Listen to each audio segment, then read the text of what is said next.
Hey, welcome back, everybody. So I'm here today with Rajiv Jayaraman, who is the CEO of Nullscape, but also the author of this, which I've had the pleasure of reading over the last couple of months. And it's a stimulating book about effectively how we are dealing with the changing technology landscape that we have in front of us, not only businesses, but also thinking about how digital technologies affect society and what the more wide-ranging impacts are. So, Rajiv, welcome. Thank you, Ash, and it's a pleasure to be here. Amazing. So, with any book, and the way I tend to operate my business in the context of our industries, I tend to think about technology as something that we can leverage to get competitive advantage, something that we can use to do things. And usually we want to match the technology with the purpose, the things that we are actually trying to do. And with AI is obviously the topic of conversation for nearly every industry at the moment. And folks are trying to implement AI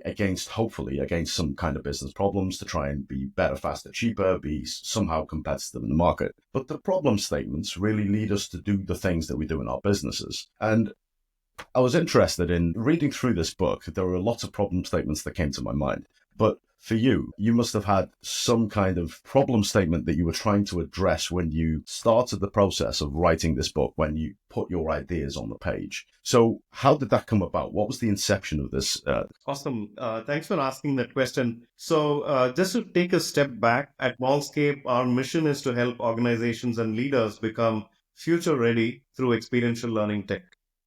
Right. So, we work with large enterprises. And back then, this was in the 2010 time period, I was in touch with a lot of CXOs. And the one thing that they were all talking about is how do I prepare my leaders for this digital future? And this is just a few years ago. Leaders, CXOs were grappling with this back then. Right. So I had this vantage point because we were working with 400 plus leading enterprises across geographies. And I was starting to see some patterns. And I started to write about some of those and I started blogging. And eventually that, led me to writing this book. This is my first work. And since then, I've actually participated in a few other books. Now I'm working on a sequel to Clearing the Digital Blur. But that's literally how it started. A series of conversations where I saw some repetitive patterns, right? And it was almost like the universe was talking to me saying, hey, something has to be done about this. And that's how I started working on this. That's really interesting. And of course, as you said, the technology doesn't stand still. So we have the digital blur. We potentially have blur related to things like blockchain, to things like digital twins, simulations, and also now in the landscape we have artificial intelligence, generative AI, and all these things that have an impact on society, but also have an impact on businesses and how they operate. So it's a very timely thing to be talking about. So let's take a little bit of a deep dive into the blur model. I have the book in front of me, so I will be looking at it as we go. So the blur model, I'm just going to read it out for folks who have yet to read the book. So we have blur. The B is boundaryless organizations. The L is limitless digitization. The U is unbounded innovation, and the R is relentless iteration. That's a lot of big words. So what does it mean in the context of our industry? So where we're trying to maximize cognitive or motivational behavioral outcomes through the interventions that technology allows. Awesome. And just to build on my previous answer, one of the quotes that I read quite a few years ago, this was from Pierre Nanterme, the ex-CEO of Accenture. He said at that point, the numbers could be very different today. At that point, he said more than 52% of companies on the Fortune 500 list have disappeared from that list in the last 20 plus years due to digital, right? And we've seen many disruptions happen in the last few years. And this is by no means a small number. We're talking about 52% of the Fortune 500. Do the math, 250 plus organizations have fallen off their rails. So why did this happen? These are the best run companies in the world, great brand names, great products, great distribution network, you name it, they have it. Best leadership in town. But none of those traditional competitive sources of competitive advantages could really help them withstand the onslaught of digital. So that's really the starting point to understand, hey, something unprecedented is happening here. Because in a normal span of about 20 years, go back in time, chances are you will find maybe 30 companies out of Fortune 500 becoming redundant because of bankruptcy or they get acquired or some such reason. But right now we're seeing almost 50% of that list falling off this Fortune 500 list, right? So that's really the context, right? Why is disruption happening and why is it happening at this rapid pace? Now, that was my problem statement, to understand why is it that best run companies in the world are not able to respond to this well, right? It's not like they're not seeing this. They are obviously seeing this play out right in front of their eyes, but they're not able to respond to it. Now, why is that Mm. is really the starting point that I had back then. So I started interviewing a bunch of CXOs from different industries and companies, and that led me to this insight that there are certain lines from the industrial age. These lines have started blurring away, right? And quite literally, many of these CXOs were talking about the same thing. I'm not able to look into the future very clearly. It's all blurry. So the word blur kept coming back to me in many of these conversations. So, and that was my aha moment that, okay, that's the reason why companies are not able to see things clearly, because things are blurry. And so I started working on the various dimensions that were getting blurred. And that's when this idea emerged that there were certain lines in the industrial age that were very pronounced, very clear to see, right? Very distinct. Whereas in the digital age, these lines have started blurring away. So I started looking at what those dimensions are. And that led me to these four different things that you read out. And fortunately for me, they fell neatly into BLUR as an acronym. And I've been talking about digital blur over the last few years. So, yeah, like you pointed out, the first dimension is really the organizational boundary blurring. Right? If you think about any organization today, it's not a linear model anymore. While there are many organizations that are still operating like that, most of the digital native companies are establishing themselves in a connected manner, right? It's no longer about my product, my channel, my customer, everything aligned linearly. Now we are looking at organizations that are either creating an entire ecosystem and platformizing it, right? Or at least part of their value chain is platformized, where they orchestrate different things, right, through a platform again. So that's essentially the idea of the boundaryless organization, where the organizational boundary is blurring. The line that separates the organization from the outside world, that's blurring.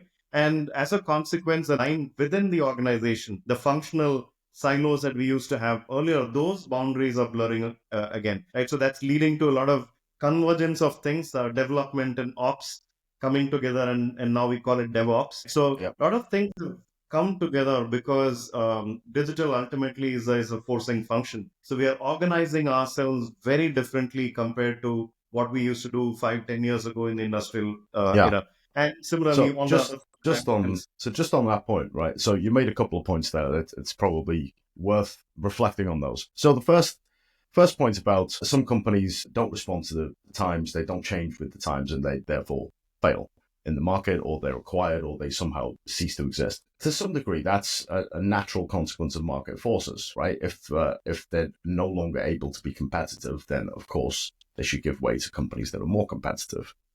I think it's not necessarily tech, but it's human decisions around tech. So how do you deploy things? How do you respond? How do you change your strategies? How do you change your operating model?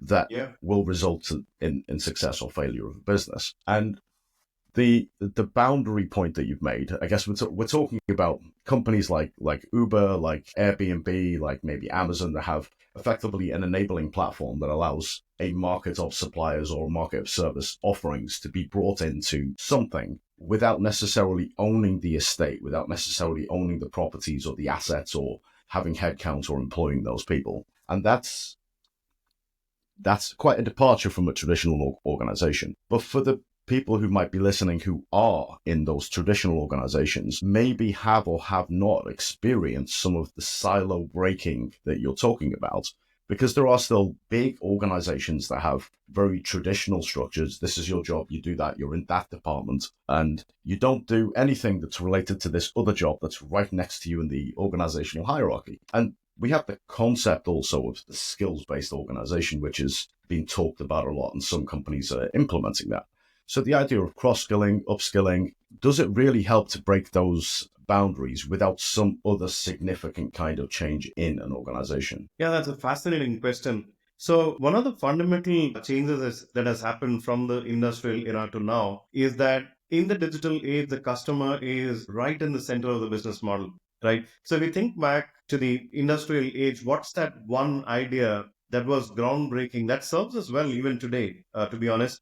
That one groundbreaking idea which sort of shaped our thinking. Anything that we did, we sort of knowingly or unknowingly, sort of anchored to that concept that happened in the early 1900s. I'm a quizzer, Ash, so I'm going to ask you this question. What was that idea from early 900s? So that sort of shaped our thinking on the industrial age. I don't know. I'm probably going to guess and say something like electricity. Okay, right after that was the assembly line, right? I think that idea sort of shaped. Yeah, yeah. So the whole idea of linearity in the model, right? From procuring your raw materials to when we say value addition, I think that term itself comes from the industrial Yeah, age because value chain. every Yeah. function is adding value. And what is passing through the assembly line is really the product, which is work in progress. Now, an interesting question to ask in that paradigm is where is the customer exactly in that model? The customer is right Yeah. at the end of that assembly Sure. line. And when we Yeah. spoke about customer centricity 10, 15 years ago, we weren't serious about it because structurally it was not possible to do what the customers wanted because the entire system was geared towards what is the assembly line doing, right? How can I Yeah. add more value to the product? But today, when you think about digital economies, right? The thing that's going through the assembly line is not the product or the raw material, it is actually the customer. Is it? Or is it information that's gone through? Yeah, Because, customer's information, you could put it that way. yeah.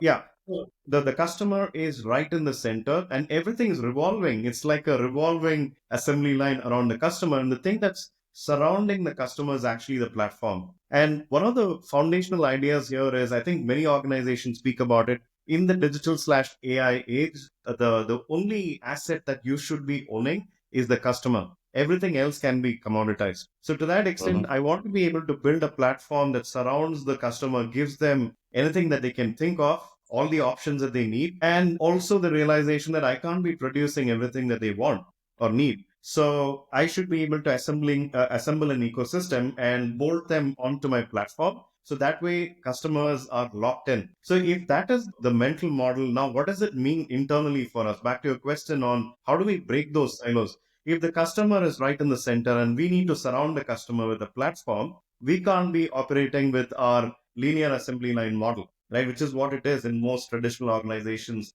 even today. We need to have multifunctional teams that are crafted based on customer touch points. So some industries do this. For example, telecom has a customer acquisition team. They don't call it the sales team or the marketing team, named after a customer touch point, and there is ownership for that customer touch point internally. So within Yeah. that team, you have multifunctional experts, you have sales folks, marketing folks, maybe graphic designers, you name it. So they're all there and they are just thinking about how do I make this particular customer touch point awesome? How do I acquire them? How Yeah. do I retain them? How do I grow them? So everything is in terms of the customer journey and not really the product journey through your assembly line, right? So to that Right. extent, that's why customers going through and that's also a circle, not a straight line. So let's bring this to learning for a second, because obviously what you're saying about the assembly line and batch processing, this is the model for the schooling system in most countries, where you say Yeah. based on your tag, which is your manufacturing date or probably your age, right? You're going to go through a certain number of steps and you're going to be effectively produced at the end as a productive individual. We're talking about corporate learning. So in corporate learning, this idea of learner centricity has been talked about for as long as I can remember in this field. And I've nearly always seen that nobody really engages with this learner. The learner's somewhere, but nobody really engages, and we say that they're somehow centric. The platform structures that we have, the idea of building content at rest, the idea of having experiences or simulations, and you've mentioned what you do in your platform and how you have learning experiences that are effectively experiential or simulation based. How is that centric in terms of the learner, to use the analogy that you just used? Yeah. Again, learner centricity was not possible earlier because even in the learning and development function, we had a linear mindset. So I'm going to put together a course, I'm going to design it, I'm going to deliver it. And where is the learner in all of this? The learner was right at the end of the line. So now learner centric system, just like customer centric systems, need to put learners right in the center of, let's say, a platform. The platform surrounds a learner and it's available whenever, wherever they need help, right? It need not just happen in the classroom, it can happen in the flow of work, as Josh Bersin would put it. So That's essentially the platform experience we need. And that platform should be intelligent enough to understand what the learner has done in the past, what Mm. proficiencies do they have on different skills. And to your point on skill based workplaces, that's very important. How do we even know if people are well versed on particular skills? So credentialing becomes important. So all of that, the storage layer around that, becomes a platform. Hmm. And the platform is also intelligent enough to orchestrate things that I need at this point in time. And Sure. that's the Yeah. role of AI in all of this, to be honest. How do we personalize that experience, right? Most learning systems are not personalized. They are still one to many, right? Industrial. But how do Yeah. we Yeah. make this many to one, right? How do we bring to bear Hmm. everything that we've got in the service of an individual? I think that's the change that we need in the learning Yeah. ecosystem.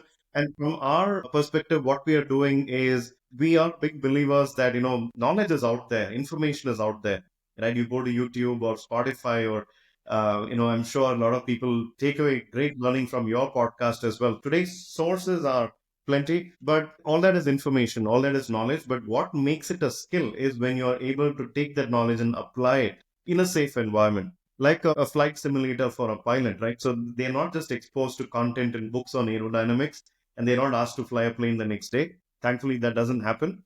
They have to spend maybe 10,000 hours flying a plane in a simulated environment. That's when they are allowed to even, become a co-pilot maybe, right? And then eventually fly a plane. If that's a rigor that's expected out of doctors and pilots and, jobs that are high stakes, think about what all of us go through. How did we end up here? Is through a lot Mm. of trial and error.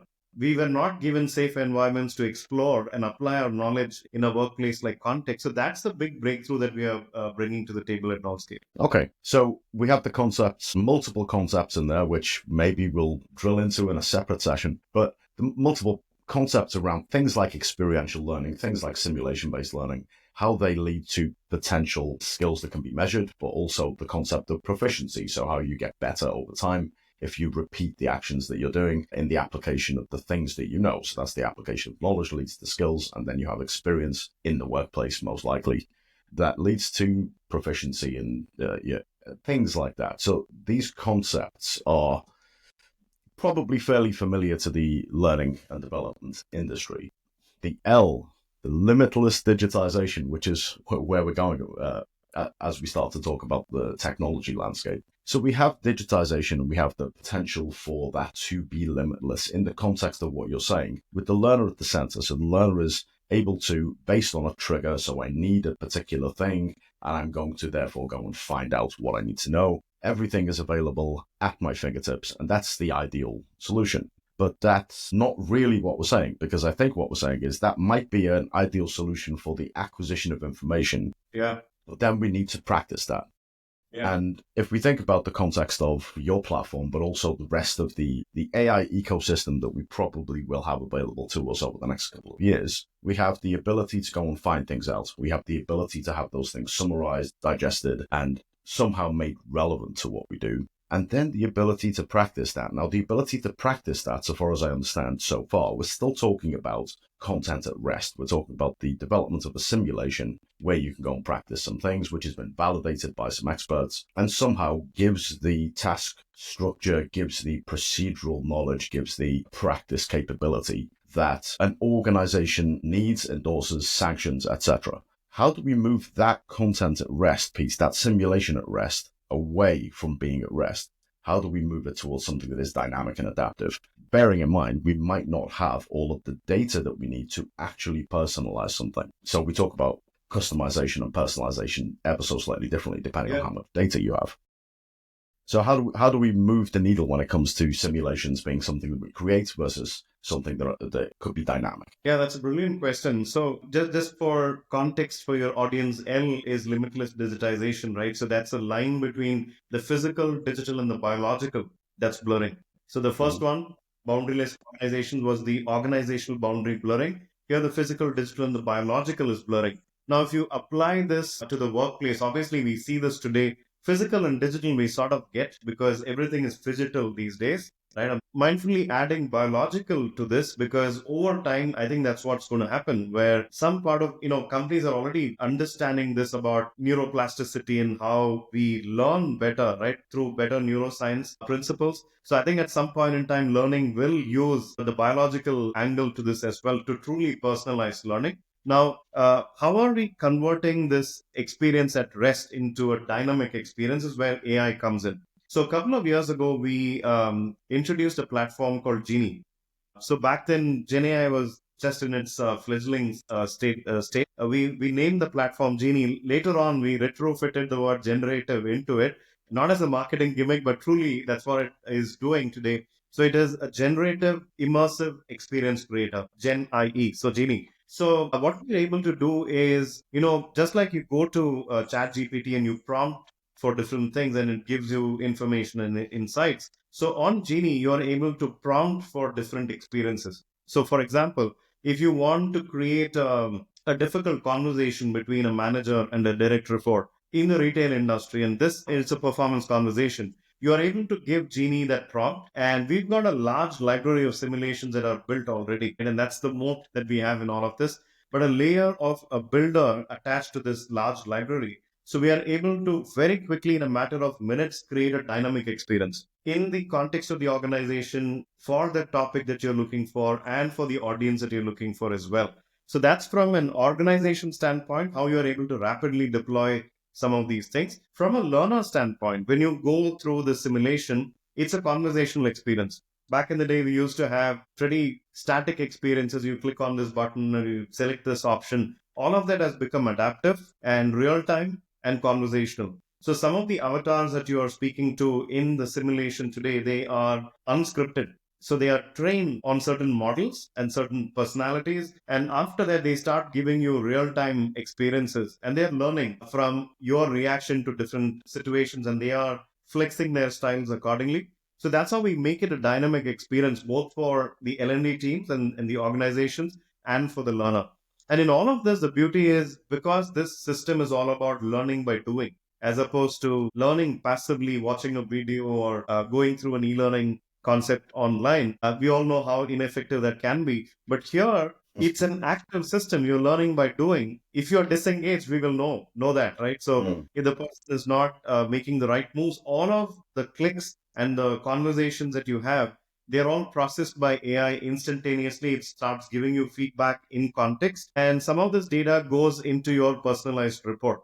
So we speak about personalization and learning. Based on the unique gameplay that you've had, the report start giving you a personalized story on the red, amber, green on multiple competencies and skills and proficiency you've demonstrated. And at an aggregate level, anonymous aggregate level, this data also can go back to the organization saying if you've got 5,000 people, you're trying to train them on, let's say, trust building as a skill. Here is where your people are. Here is the red, amber, green, right? So that's super value add for organizations. Okay, so just to make it absolutely clear, in case anybody is listening and hasn't seen your platform, we're talking about, so on the range of simulations, we could be talking about physical simulations, which we're not. We're talking about digital. And in the digital space, we're not talking about 3D environments of machinery. We're not talking about manufacturing. We're not talking about VR or AR enabled walkthroughs of a building or building information management systems or digital twin style simulations. But what we're talking about really is the soft skill narrative rehearsal of things like role playing, where you can talk back and forth with a conversational agent. And to some degree, you have variation depending on what it is that you're doing. Fair? Yep.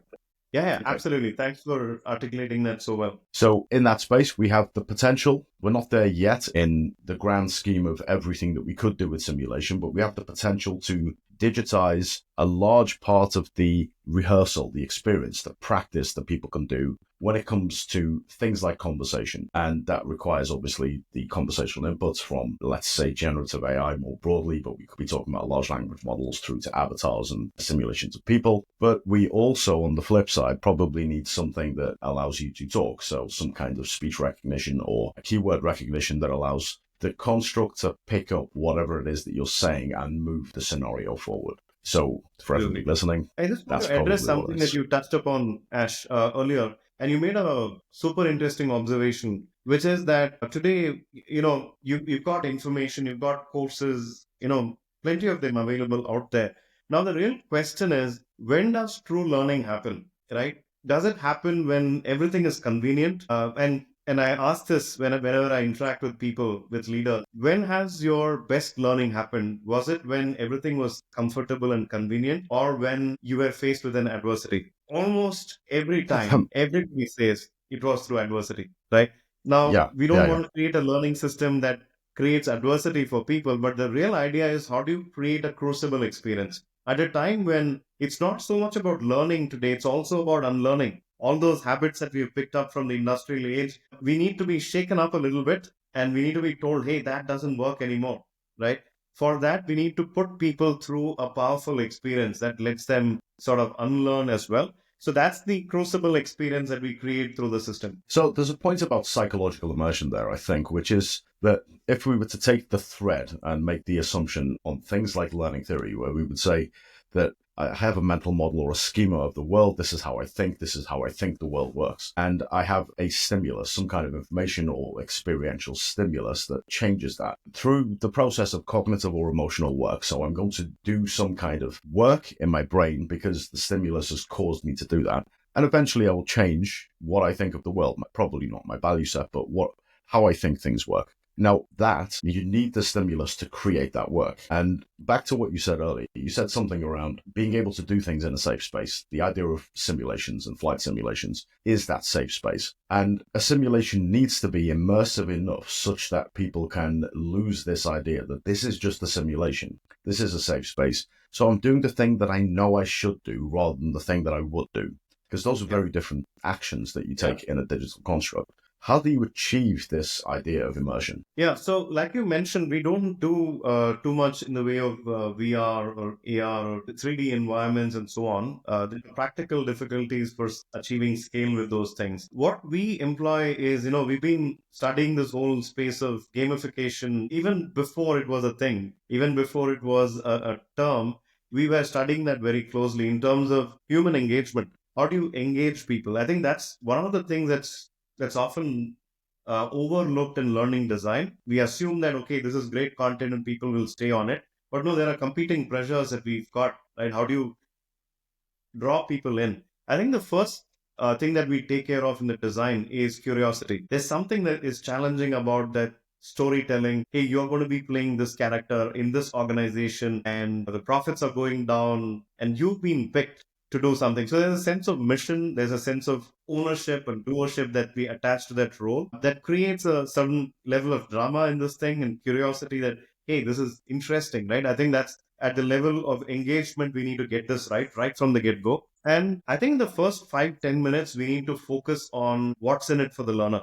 They need to see very quickly that if I stay engaged on this for an hour, I'm going to be better off. How do you quickly show them that experience? So that's a critical one, because oftentimes after 5 minutes, we know this from a consumer experience as well, right? We are busy scrolling on something and then we lose interest. So how do you sustain that interest over a period of time is by creating a sense of connection. And that's where the safe environment comes in. It's real life like. Many of So our learners, yeah, just to make sure we're not talking about two different things. So engaging a learner through game based or game like mechanics, gamification, is very different from psychological immersion, where somebody is making the decision that they would make rather than the one that they think they should make.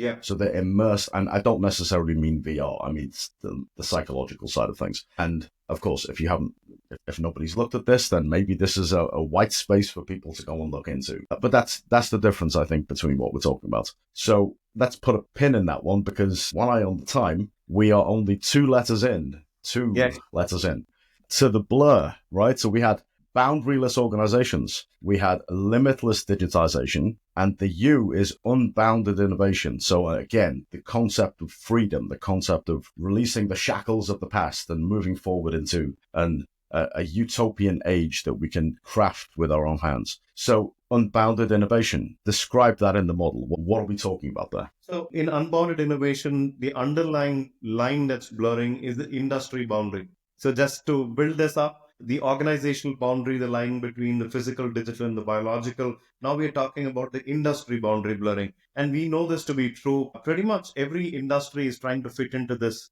rectangle.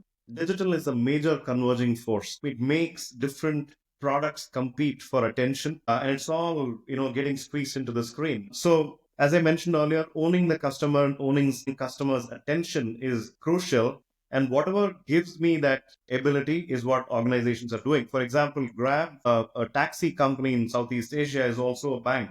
The logic there is if I have 20 million, 25 million people using my app on a daily basis, right, I could be a bank for them as well. Sure. And this is something that Yeah. Uber's CEO said, if I could get you something in 5 minutes, if I can get you a cab in 5 minutes, I can get you anything in 5 minutes. So that's a part of the thought process which makes you go out of your industry definition to really think about what does my customer need. If I have owned my customer or part of the customer's experience, how do I expand along the customer journey map? And that becomes the direction for innovation, as opposed to saying, I've got my raw materials, I've got my resources, I've got PhDs, and now I'm going to innovate. That was the industrial way of thinking. Now that innovation does not have to happen in your organization. Using your platform, you can bring those services in, but how do you connect the customer experience end to end, right, through customer journey map? That's the unbounded innovation we're talking about. So I'm familiar with innovation models. I've used them in the past, Dublin, etc.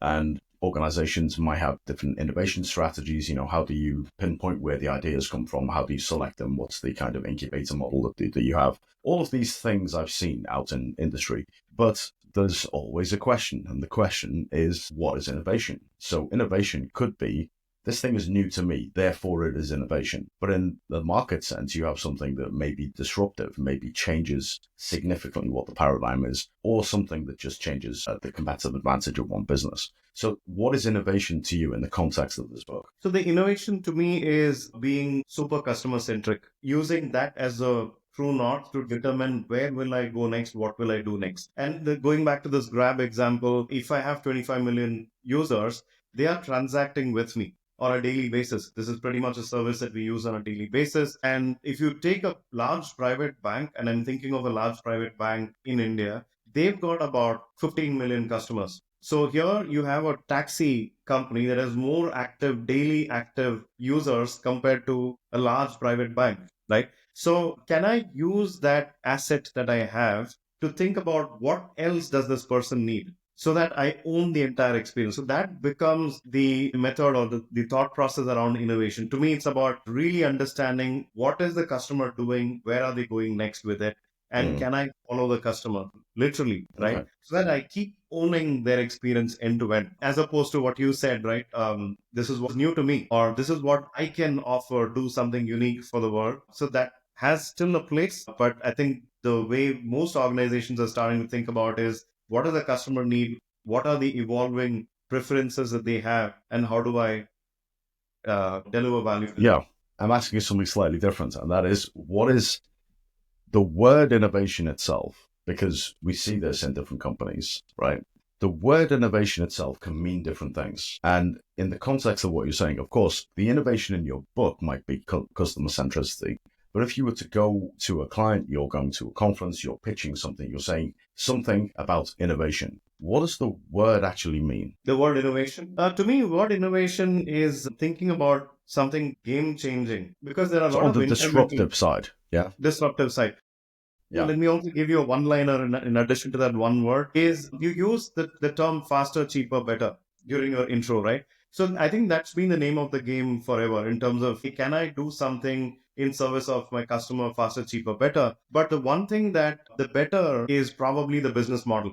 Can I deliver this in a better way, right? And that's where most of the game changing elements are coming in. So back to the statistic I started with, 52% of companies falling off that list did not happen because somebody came in with AI. It happened because somebody, yes, came in with AI or a better streaming service or better some technology, but they packaged it in a different way as well. In other words, they changed the game, right? And I speak about this in the book. While BlackBerry was doubling down on their product, right, the QWERTY keyboard and all of that, Apple changed the game through the App Store. they shifted the basis of competition. And similarly, Blockbuster and Netflix, they shifted the basis of competition. So that's why I use the word game changing. And I don't know if your listeners will be familiar with the game of cricket. That has happened in cricket as well, from a 5-day test match to one-day international to a, right now we're talking about T20 or a T10. The game is getting compressed, right? And you will find that the same player who plays test cricket well is not able to adapt that well to T20. Yeah.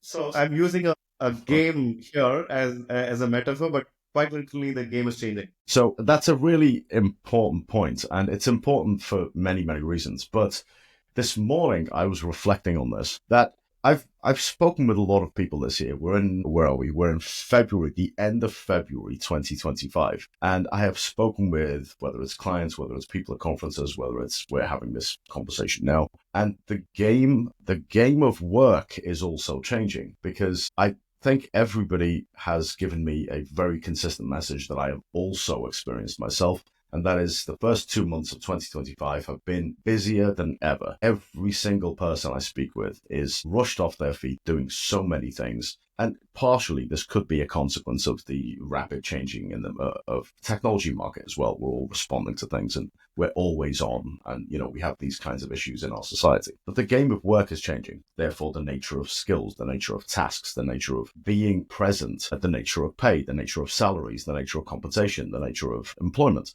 All of these things are part of this game, and they are all changing alongside the technology landscape that we have. So I think it's a very important point that you've made, and it chimes with what I was thinking about this morning. So unbounded innovation is the U of the model, and the R, if you were listening earlier, can you remember what the R was? The R is relentless iterations. So, Rajiv, what are relentless iterations? Why are they relentless? Yeah. Yeah. So that's I think a very important question. So just building up the story from organizational boundary to the line between physical, digital, biological, and then we spoke about the industry boundary blurring. Now, relentless iteration. I'm a quizzer. I told you what dimension is blurring here. Just think about it. It is actually the time dimension blurring, something that's very fundamental to business, right? Now, if you talk to McKinsey, they will tell you about Horizon 1, 2, and 3, the now, new, and the next. There are certain strategies that you're working on for the now, this quarter, maybe this financial year. The new is what's just around the corner, and the next is something that's path breaking that will alter the industry maybe in the next 2 to 3 years. Right? So every organization implicitly has a now, new, and a next, maybe more skewed towards the now and maybe some to the next. But the real understanding that I got around this dimension is when I was speaking to CXOs while I was working on the book. When I asked them, and mind you, this is pre-pandemic, I asked them, what is your outlook for your company and the industry for the next 5 years? They unanimously laughed me out of the room. They said, you're talking about 5 years. I don't have visibility beyond 18 months, right? And I don't know if they were intentional about 18 months, if they had thought through why they were saying 18 months. Later on, I was just reflecting on why is everybody saying 18 months. That's when I connected this to the Moore's law, right, which says every 18 months, the game is changing. But Moore's law doesn't apply anymore to AI or to the mobile, even maybe it's a few months that we are talking about. So every few months, you see a complete shift happening. While this DeepSeek and ChatGPT is going on, I don't know if you've noticed, Google has launched their quantum chip, Microsoft has launched their Mm-hmm. quantum chip. I don't know what kind of revolution that might bring to us, right? So it seems like the pace of innovation is so much today that you can't be just betting on one thing and say that I'm good for the next 5 years. So we need to have multiple bets going on for the now, new, and the next, and that causes disorientation. Now, what does this all mean in a company, right? Just think about it. If I have $100 that I can spend, obviously I need to spend for my now, for my current quarter, because I need to achieve my results. But at the same time, I need to set up teams and fund them for disrupting my now. That creates tension within the organization, right?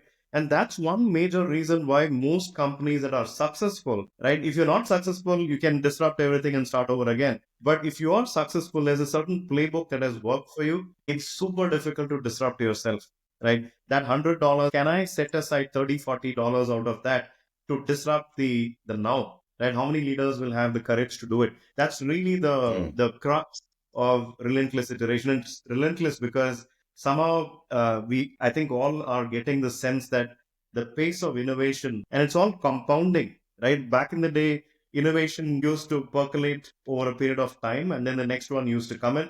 But today, we know in a few days, ChatGPT, after its launch, reached a million people, and then 100 million people. So that diffusion of innovation is happening at a very rapid pace, and Mm. when that diffusion happens, the next innovation is ready to be born. Yeah, so let's separate a couple of these concepts. So you have external innovation. So we're talking about companies in the macro environment, things that, not every company is going to go and build their own models. They're going to rely on OpenAI or Google or etc. to make these models, and then we as companies become users of those models. So that's an external innovation that we are using. And then you have internal innovations, things that you will do in your business to iterate on your products, on your people, on all of the parts of your operating model. So we can separate that out to some degree. And let's leave AI at the door just for a second and think about how in our industry, we have the learning and development industry, we have the human capital industry, and how do we relentlessly iterate the capabilities or the productivity or the capacity of the people that we have who are doing the things that need to be done.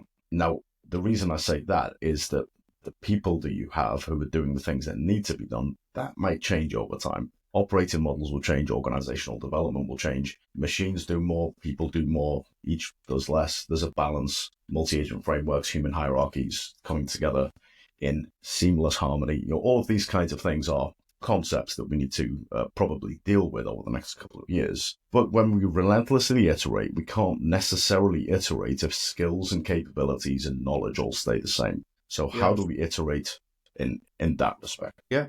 So one of the things that I speak about in the book as a response to a relentless iteration, one of the cultural shifts that the organization has to bring about is continuous learning. If the organization does not have that culture, then you cannot relentlessly iterate. So this whole idea of build, measure, and learn that comes from the lean startup, right? The build, measure, learn. So there, one of the starting points is actually psychological safety. Before I can build something, am I feeling safe enough that if this, whatever it is that I'm building a prototype of, if that fails, am I still okay?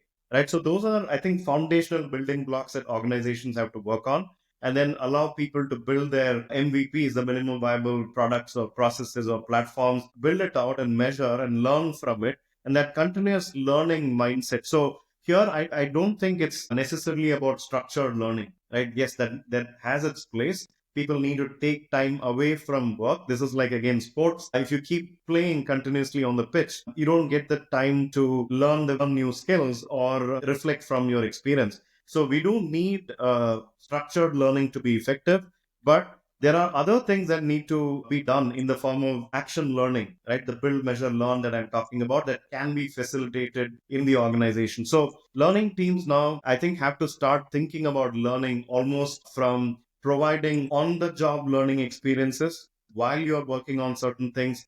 How do you maximize that? And today with teams, you're able to get a lot of data. So you could be talking about inclusive leadership. But if you look at teams and the data that it shows, maybe I have a team of 10 people and I speak to only two of them in a team meeting. That clearly tells me that I'm not inclusive, right? So there are certain on the job metrics that can be used for changing behaviors as well. So learning teams have to sort of expand the scope of what they can do. And today technology allows us to measure things in very interesting ways. So structured learning for taking time away from work, make it experiential, give Crucible experiences, and on the job, allow people to build, measure, learn. And continuous learning is sort of the umbrella under which all of these things are happening. So that is Mm. largely what I'm talking about in the book under relentless iteration. So continuous learning is something that I guess people do, right? The locus of control is people rather than learning departments, because learning departments to some degree enable things to happen. And the role of a learning department could be to shift the standard to the mean, shift the mean. So you have the mean, you have standard deviations, you have normal distribution of population. This is, we're talking about performance, and we could be moving the mean. So everybody's performing just a little bit better. Or we could be just addressing the top performers, or we could be just addressing the kind of one standard deviation from the mean and letting performance management processes deal with the outliers on the other side.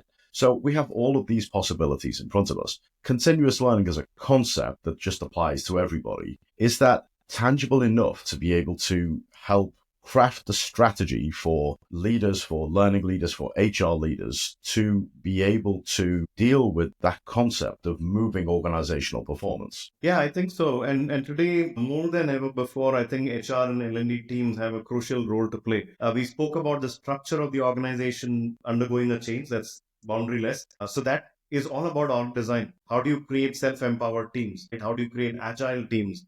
So that's all in the domain of HR. And then when it comes to learning, thinking about performance and the shifting goalpost of performance, because every 6 months to 9 months, new technology comes and the business realities are different. So to what extent can learning teams also can stay ahead of all of this, almost become the trusted advisor for the business, saying, these are the three areas that we need to train people on.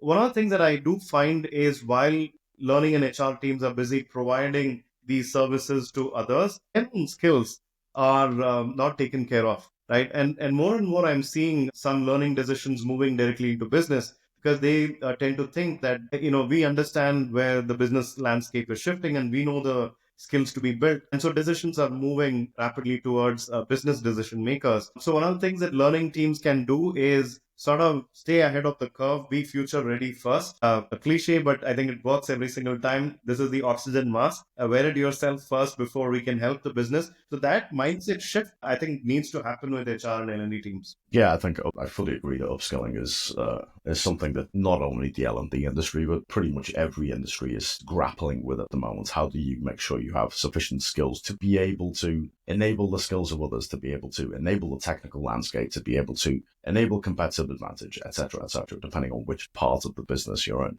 So I think that all works. So, Rajiv, we've gone through the blur model from your book. There is another model which we're not going to get to today, but maybe we get to another session. And that is the leapfrog, the digital leapfrog model. So as a teaser for everybody, there are two models in the book, model and framework. But this has been about the blur model of the digital blur book that Rajiv has written. So check it out if you're curious about any of the things that we've spoken about today. Rajiv, thank you so much for your time today, and hopefully we do this again soon. All right, thanks, Ash. And I just want to sign off, and this is what I write in the book when I give them a copy. In today's context, machines are learning. The real question is, are you? So I want to leave you with that question. Thank you so much for this time, Ash. Really enjoyed this conversation. Loved it. Thank you.